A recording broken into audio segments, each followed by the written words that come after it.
अस्सलामुअलैकुम व्यूअर्स, मैं मोहम्मद ज़ुबैर अपने YouTube channel Facebook page white marble Mohammed Zubair से। हाँ दोस्तों, ये ज़ियारत का वाटर लाइनिंग माल है।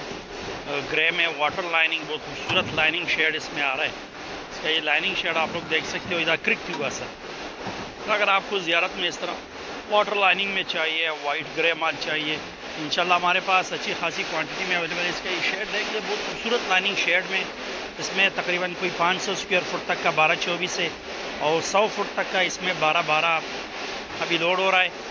तो ये हिजरों के लिए लोड हो रहा है, इंशाल्लाह हिजरों के लिए जाएगा। लोकेशन हमारी सुबह मार्बल इंडस्ट्री शफकदर की लोकेशन है। व्हाट्सएप नंबर हमारा 0300934808 हमारा व्हाट्सएप नंबर है।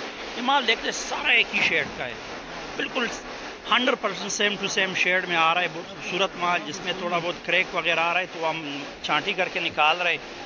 बाकी बिल्कुल सही माल, बेहतरीन माल हम कोशिश कर रहे हैं अपने पार्टी को ताकि भिजवा दें। और लो वाच और वाच, ये 12-12 लोड हो गया, अभी 12-24 लोड हो रहा है। ये शेड देख लें, सारा एक ही शेड का माल है। बहुत खूबसूरत वाटर लाइनिंग शेड इसमें आ रहा है। तो अगर आपको मतलब ज़ियारत में चाहिए, वाटर लाइनिंग शेड में चाहिए, हमने चांटी करके जो क्रैक वगैरह था, जो डैमेज पीसेस थे, वो सारे हमने निकाल लिए। अगर आपको इस तरह वाटर लाइनिंग में चाहिए, ज़ियारत ओरिजिनल ज़ियारत वैरायटी चाहिए, तो इंशाल्लाह हम आपको प्रोवाइड करेंगे। व्हाट्सएप नंबर में फिर से बताता चलो, 0300934808 हमारा व्हाट्सएप नंबर है। हमारे व्हाट्सएप नंबर पर आप लोग हमारे साथ रब्ता कर सकते। तो इसके साथ रिक्वेस्ट है, इस तरह के रेगुलर वीडियोस के लिए हमारे यूट्यूब चैनल और फेसबुक पेज को ज़रूर सब्सक्राइब कीजिए। मिलते हैं इंशाल्लाह नेक्स्ट वीडियो के साथ, तब तक के लिए अल्लाह हाफ़िज़।